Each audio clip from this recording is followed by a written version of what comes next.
11 দলের নির্বাচনে ঐক্য হয়েছে, আলহামদুলিল্লাহ। এইটা আরো ভালোভাবে হইতে পারতো, কিন্তু হয় নাই। যাই হোক, অসুবিধা নাই। এই জোটকে এখন বিজয় হইতে হবে। বিজয়ী হইতে পারলে এটা বাংলাদেশের গেম চেঞ্জার হবে, ইতিহাস বদলায় যাবে, বাংলাদেশের রাজনীতি বদল হয়ে যাবে চিরজীবনের জন্য। বাংলাদেশের মানুষ সত্যিকারের আজাদি পাবে। 11 দলের নির্বাচনে ঐক্য জিতে যাবে। হ্যাঁ, জিতে যাবে।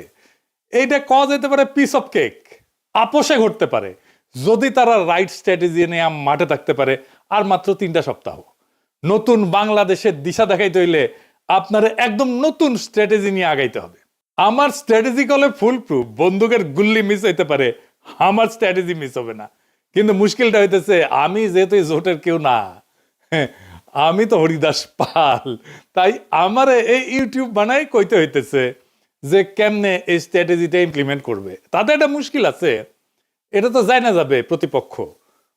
আসলে প্রতিপক্ষ যায় না যায় বা বুঝা যায় আপনি কোন স্ট্র্যাটেজি নিতেছেন, এটা প্রতিপক্ষের বুঝতে তো সময় লাগবে না, তাই না? একেবারে বেকুব না হইলে। তাই এই স্ট্র্যাটেজি কয়া দিলেও অসুবিধা নাই। 11 দলীয় জোট এটা যদি অনুসরণ করে ভালো, না করলেও সমস্যা নাই। অনেকে শিখা যাবেন কেমনে জাতীয় ইলেকশনে জিতে আসতে হয়। নির্বাচন আসলে অগলের মাথায় আসে একটা নির্বাচনী ইস্তেহার বানাইতে হবে, লেখা লেখবি। 2018 সালের ইলেকশনে তখন ঐক্যফ্রন্টের ইলেকশন কাজ করতেছি লুকায় থেকে, মানে আন্ডারগ্রাউন্ডে থেকে। আমি ঐক্যফ্রন্টের বুঝাইতে পারলাম না যে ইস্তেহার একটা ভুয়া জিনিস। ইস্তেহার আপনারে ইলেকশনে জেতায় না, জেতায় অন্য কিছু। এই ভূখণ্ডের রাজনৈতিক ইতিহাসে 2টা নির্বাচন ফেনোমেনাল হয়েছে। একটা 70-এর নির্বাচন আর একটা 91 নির্বাচন। একটা মুজিব জিতছিল, আর একটা জিতছিল খালেদা জিয়া। মুজিবের 70-এর নির্বাচনে জিতাইছিল কি কন্ত 6 দফা স্বায়ত্তশাসন, তাই না? 91 খালেদা জিয়া জিতাইছিল কি? উনার একটাই কথা, ওদের হাতে গোলামির জিনজির, আমাদের হাতে স্বাধীনতার পতাকা। এই কথাটা, এই যে 6 দফা আর স্বাধীনতার পতাকা, এটা কি নির্বাচনী ইস্তেহারে লেখা ছিল? না, লেখা ছিল না। তাহলে এটা কি যা এত সিম্পল, এত ছোট, অথচ এত পাওয়ারফুল? কি এটা? এটা হইতেছে স্ট্র্যাটেজিক ডক্ট্রিন। নতুন কথা মনে হইতেছে, আগামী নির্বাচনে 11 দলের স্ট্র্যাটেজিক ডক্ট্রিন লাগবে একটা, যদি জিততে চায়। আজকাল আলাপ সেই স্ট্র্যাটেজিক ডক্ট্রিন নিয়ে আসেন। আগে বুঝে নি কেন স্ট্র্যাটেজিক ডক্ট্রিন ইস্তেহারের চাইতে অনেক বেশি গুরুত্বপূর্ণ, আর স্ট্র্যাটেজিক ডক্ট্রিন আসলে কি, এর হাতি না ঘোড়া। আসেন আল্লাহর নামে শুরু করি। ইস্তেহার হইতেছে নির্বাচনের আগে দেওয়া প্রতিশ্রুতির তালিকা, কি কি করা হবে তার ঘোষণা, মূলত ভবিষ্যৎ নির্ভর। আর স্ট্র্যাটেজিক ডক্ট্রিন হইতেছে রাজনীতিকে দেখার দৃষ্টিভঙ্গি, ক্ষমতার উৎসকে সেটা নির্ধারণ করা, রাষ্ট্র কার জন্যে তার স্থায়ী উত্তর একটা স্ট্র্যাটেজিক ডক্ট্রিন। ইস্তেহার বলে কি করব, ডক্ট্রিন বলে কেন করব আর কার জন্য করব। মানুষ এই সমস্ত ইস্তার ফিস্তার বিশ্বাস করে না, পড়েও না। রাজনৈতিক দলের কর্মীরাও পড়ে না, কারণ সারা দুনিয়ার বাস্তবতা হইতেছে প্রায় সব দলই একই প্রতিশ্রুতি দেয়। চাকরি দেব, বেকারত্ব কমাবো, দাম কমাবো, দুর্নীতি কমাবো, কিন্তু মানুষ জানে এগুলো ভুয়া, কিছুই হবে না, কিছুই পূরণ হবে না। ফলে ভোটাররা এই সমস্তকে পাত্তা দেয় না। কিন্তু ডক্ট্রিন ইস্তেহারের এই সীমাবদ্ধতা ভেঙে ফেলে। ইস্তেহার যাচাই হয় ক্ষমতায় গেলে, ক্ষমতায় যে সে করলো কিনা। আমি কিন্তু আওয়ামী লীগের ইস্তেহার নিয়ে বেশ কয়েকটা এপিসোড করছি যে ওরা কোনোটাই কিছু করে নাই, বাস্তবায়ন করে নাই। কিন্তু ডক্ট্রিন যাচাই হয় ভোট দেওয়ার আগেই। ডক্ট্রিন মানুষকে প্রশ্ন করায়, আমি কি এই ডক্ট্রিনের মধ্যে নিজেকে দেখতে পাই? এই দল আসলে আমাকে কি মনে করে? মানুষ ইস্তেহার বিশ্বাস না করলেও ডক্ট্রিনকে চিনতে পারে। ইস্তেহার হয় পরিস্থিতি নির্ভর, আর ডক্ট্রিন সময় স্বাধীন। জিনিসপত্রের দাম বাড়লে ইস্তেহার বদলাবে, যুদ্ধ হইলে ইস্তেহার বদলাবে, কিন্তু ডক্ট্রিন বলে যে পরিস্থিতি আসুক ক্ষমতার কেন্দ্রটা বদলাবে না, ভোটাররা তাতে নিরাপত্তা পায়। ইতিহাস বলে যে দল ডক্ট্রিনে যেতে সে নির্বাচনে যেতে। নির্বাচনের মাঠে ডক্ট্রিন কি করে? 1 নাম্বার, ভোটকে একটা ডিল থেকে ঘোষণা বানায় দেয়। ইস্তেহার, আমি ভোট দিচ্ছি কারণ তুমি দিবা আমারে, তাই তো? আর ডক্ট্রিন বলে আমি ভোট দিচ্ছি কারণ আমি জানি ও আমি কে তার কাছে। 2 নাম্বার, প্রতিপক্ষের কথা কেউ নিজের করে নেয়। তার প্রতিপক্ষ যত কথা বলবে আমাদের ফ্রেমে বলবে, এটাই ডক্ট্রিন ঠিক করে। এটা আমরা আগে পরে আরো বিস্তারিত বলবো। ডক্ট্রিন ঠিক হলে ইস্তেহার তার বাইরে যেতে পারে না। ডক্ট্রিন ইস্তেহারের সীমা টেনে দেয়। আর মানুষের মনস্তত্ত্ব, মানুষ কি বিশ্বাস করে? মানুষ বিশ্বাস করে যে তাকে সম্মান দেয়, যে তাকে ছোট করে না, যে তাকে মর্যাদা দেয়, যে তাকে রাষ্ট্রের মালিক বানায় তাকে বিশ্বাস করে। আর ইস্তেহার বলে আমি তোমার এটা দেব, ডক্ট্রিন বলে আরে তুমি কি দেবো, তুমি তো মালিক। ডক্ট্রিন এটা বুঝায় দেয়। ইস্তেহার আপনাকে গ্রহীতা বা অনুগ্রহ প্রার্থী বানায়, ডক্ট্রিন আপনাকে মালিক বানায় দেয়। মালিক ভিক্ষার উপরে ভোট দেয় না। নির্বাচন তো প্রতিশ্রুতির প্রতিযোগিতা না, নির্বাচন দেশের মালিকানা নির্ধারণ করে। তাই ইস্তেহারের চেয়ে গুরুত্বপূর্ণ আমরা রাষ্ট্রকে, রাজনীতিকে, মানুষকে, জনগণকে, রাষ্ট্রের সাথে জনগণের সম্পর্ককে কিভাবে দেখি।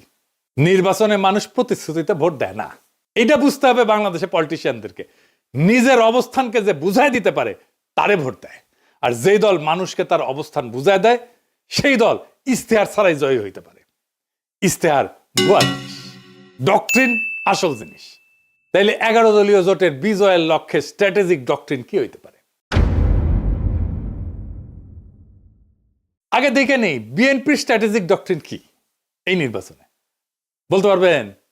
এটা জানা দরকার, কারণ এই বিএনপির স্ট্র্যাটেজিক ডক্ট্রিনকে হারাইতে হবে। কি সেটা? সেটা হইতেছে সবার আগে বাংলাদেশ, আমার আগে আমরা, আমাদের আগে দেশ, সবার আগে বাংলাদেশ।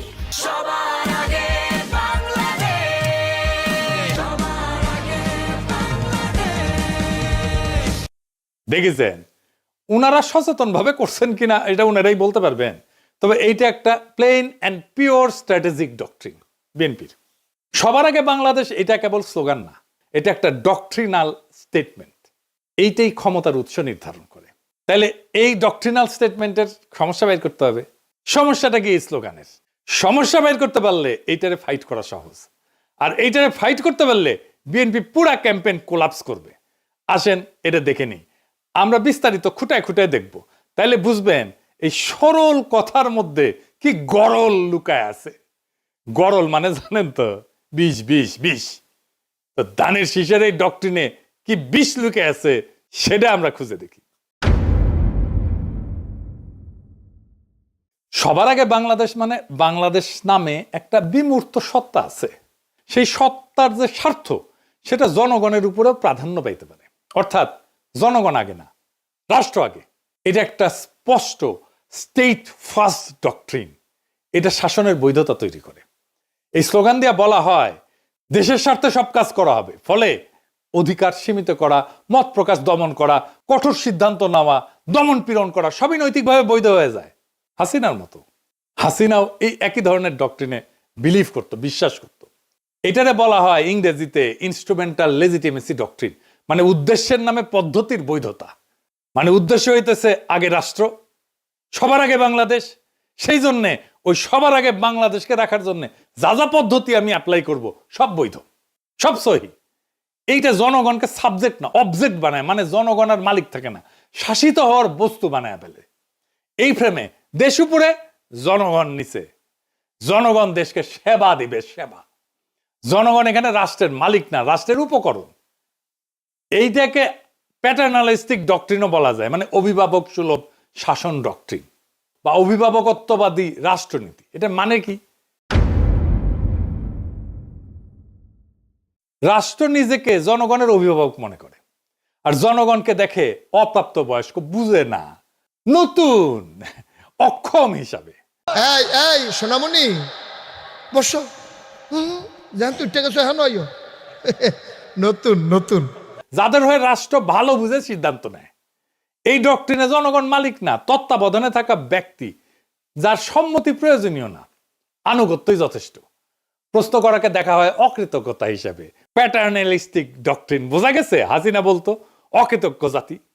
এইখানে রাষ্ট্র বলে তোমার চেয়ে আমি বেশি বুঝি, আমি সবচেয়ে বেশি বুঝি।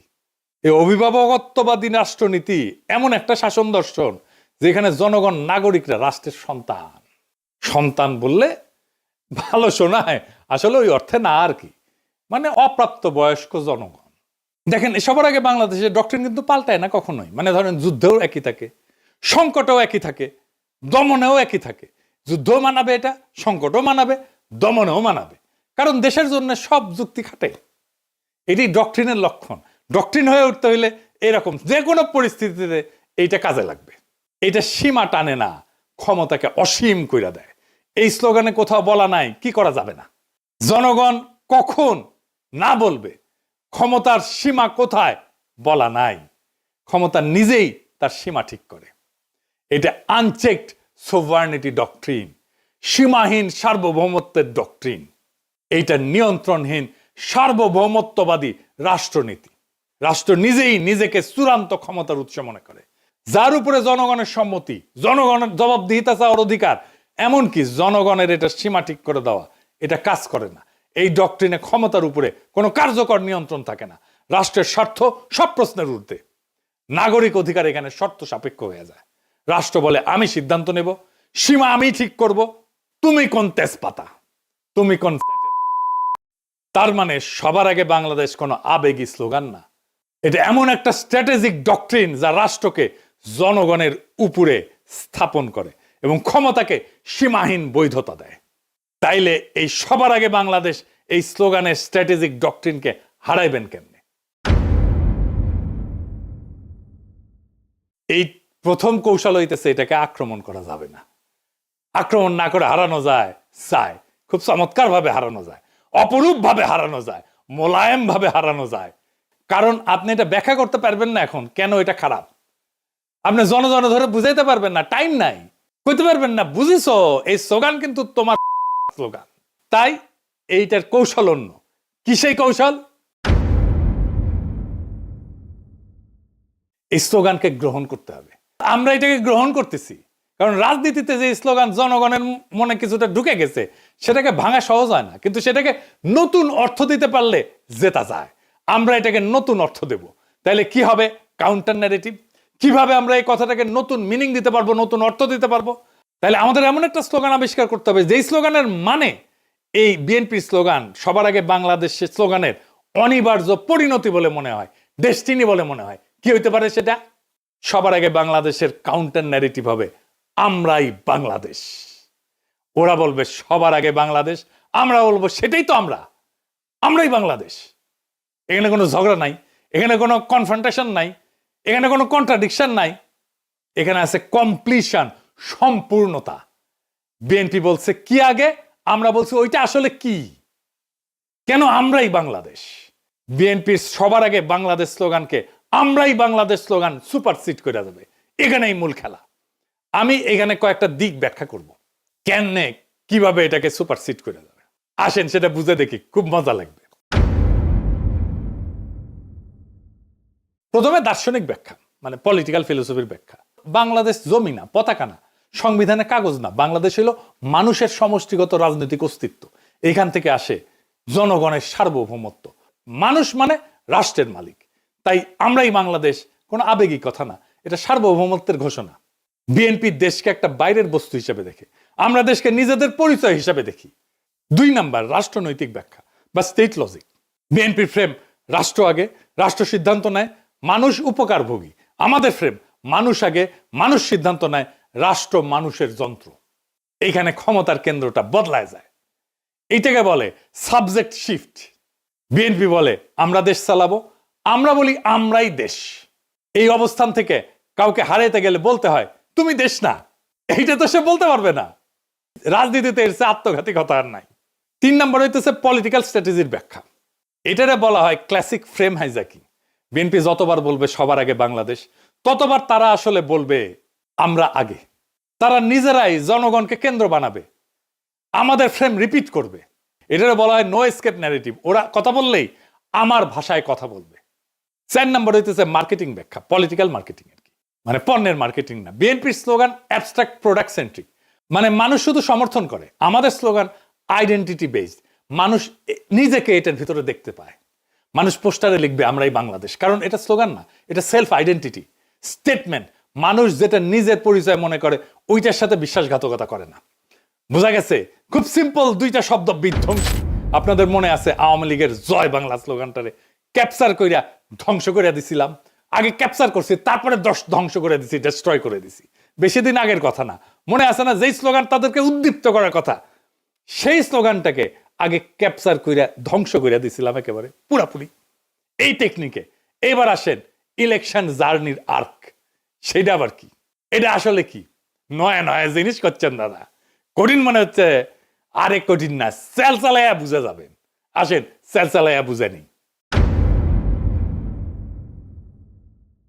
এইটা আসলে ভোটের আগে থেকে ক্ষমতায় যাওয়ার পর পর্যন্ত জনগণকে একসাথে নিজের সাথে যুক্ত রাখার রোডম্যাপ, পথ নকশা। এখানে ভোট শুধু একটা ঘটনা, পুরো গল্প না। ঠিক আছে, বর্তমান বাংলাদেশের বাস্তবতাটা কি? এটা কি জন অসন্তোষ এটা দিয়ে শুরু হয়? তা না, শুরু হয়েছে একটা হতাশা দিয়ে, গভীর হতাশা দিয়ে, একটা ভ্রম দিয়ে, একটা ভুল দিয়া। সব বদলাইছে মনে হয়, কিন্তু আসলে কিছু বদলায়নি। আগের বন্দোবস্ত, আগের রাষ্ট্রযন্ত্র, আগের ক্ষমতার ভাষা, আগের নিয়ন্ত্রণ সব ঠিক আছে, শুধু মুখ বদলাইছে, দল বদলাইছে। মানুষ স্পষ্ট দেখতেছে বিএনপি ধীরে ধীরে আওয়ামী লীগের আগের জায়গাগুলো নিচ্ছে, কাঠামো ভাঙতেছে না, দখল বদলাচ্ছে। সবচেয়ে গুরুত্বপূর্ণ বাস্তবতা হইতেছে তারেক রহমান তো নির্বাচিত প্রাইম মিনিস্টার না, কিন্তু তিনি ডিফ্যাক্টো দেশের প্রধান সিদ্ধান্ত কেন্দ্র। এখানে মানুষ বুঝে যায় সমস্যা ব্যক্তি না, সমস্যা হচ্ছে একই রাষ্ট্র একইভাবে চলে। এই উপলব্ধিটাই ইলেকশন জার্নির প্রকৃত শুরু। নির্বাচন শেষ না, নির্বাচন দিয়ে নাগরিক তার মালিকানা দখল করবে। এখানে ইলেকশন জার্নির আর্ক পূর্ণতা পায়। স্লোগান থেকে যাত্রা। এর প্রথম ফেজে কি হবে? পরিচয়কে জাগরিত করা। আমরাই বাংলাদেশ, এটা আমাদের পরিস্থিতিকে জাগ্রত করবে। এই পর্যায়ে প্রতিশ্রুতি কম, দর্শন বেশি। এর লক্ষ্য কি? মানুষ ভোটার না, মানুষকে বলা আপনি একটা পলিটিক্যাল এন্টিটি, রাজনৈতিক সত্তা। 2 নাম্বার ফেজে কি? নৈতিক প্রশ্ন, মরাল কোশ্চেনিং। এইখানে প্রশ্ন উঠবে, আমরাই যদি বাংলাদেশ হই তাহলে এত অন্যায় কেন, এত অবিচার কেন, এত বেইনসাফি কেন? এখান থেকে আসবে ইনসাফের প্রশ্ন। ইনসাফ মানে ভিক্ষা না, দয়া না, অধিকার ফেরত নেওয়া। মানুষ তখন বোঝে অন্যায়টা তো তাহলে আমার বিরুদ্ধে, বেইনসাফি তো আমার বিরুদ্ধে। আমরাই যদি বাংলাদেশ হই আর এই বাংলাদেশে যদি বেইনসাফি থাকে তাহলে এই বেইনসাফি আমার বিরুদ্ধে, কারণ আমি তো বাংলাদেশ। 3 নাম্বার ফেজ, ইনসাফের কাফেলা। এটা একটা কালেকটিভ জাস্টিসের ফেজ, সম্মিলিত ন্যায়ের যাত্রা। মানুষ বোঝে আমি একা না, আমার অভিজ্ঞতা সবারই। এখানেই জন্ম নেয় কাফেলার ধারণা। কাফেলা মানে পার্টি না, কাফেলা মানে পোস্টার না, এটা একটা নৈতিক যাত্রা। আমার ভোটটা তো দেওয়া হবে তাকেই যে আইন বানাবে, যেকে আমি সংসদে পাঠাচ্ছি। এটা একটা যাত্রা, যে আইন সমাজে ইনসাফ কায়েম করবে। এই ভোট শুধু ব্যালটের ভোট না, এটা ইনসাফ কায়েমের কাফেলা। 4 নাম্বার ফেজ, আজাদির দোরগোড়ায় পৌঁছানো। শেষ পর্যায়ে প্রশ্ন বদলায়। কে ক্ষমতায় যাবে এটা প্রশ্ন না, বরং আমরা কিভাবে শাসিত হব সেইটা প্রশ্ন হয়ে দাঁড়ায়। আজাদি মানে নিজের জীবনের উপরে নিজের কর্তৃত্ব। এখানে নির্বাচন ক্ষমতার উৎস না, এই নির্বাচন হইতেছে আজাদির দরজায় পৌঁছানোর মাধ্যম। ইনসাফের কাফেলা দিয়ে আজাদির দরজায় পৌঁছানোর মাধ্যম হইতেছে নির্বাচন। তাইলে কেন এই যে সিম্পল মেসেজ, আমরা এই বাংলাদেশ, এটা কেন আমাদের জিতাই দেবে? 5টা সিম্পল কারণে জিতাই দেবে। 1 নাম্বার, এটা ঝগড়ার রাজনীতি না। 2 নাম্বার, এটা পরিচয়ের রাজনীতি। 3 নাম্বার, এটা মানুষকে ছোট করে না। 4 নাম্বার, এটা মানুষকে রাষ্ট্র বানায়, মালিক বানায়। 5 নাম্বার, এটা প্রতিপক্ষের মুখে আমাদের ভাষা ঢুকায় দেয়। মানুষ যখন বলে আমরাই বাংলাদেশ, সে আর শুধু ভোটার থাকে না, সে হয়ে যায় মালিক। আর মালিক কখনো ভুল জায়গায় দাঁড়ায় না। এই নির্বাচন সরকার বদলের না, এই নির্বাচন ঠিক করবে দেশের মালিককে। ওরা বলে সবার আগে বাংলাদেশ, আমরা বলি আমরাই বাংলাদেশ। যেদিন মানুষ এটা বুঝে যাবে, সেদিন আর কাউকে জিততে হবে না। নির্বাচন নিজেই নিজের ফল ঘোষণা করবে। সেই দিনের অপেক্ষায় আমরা থাকবো 12ই ফেব্রুয়ারিতে। ইনকিলাব জিন্দাবাদ।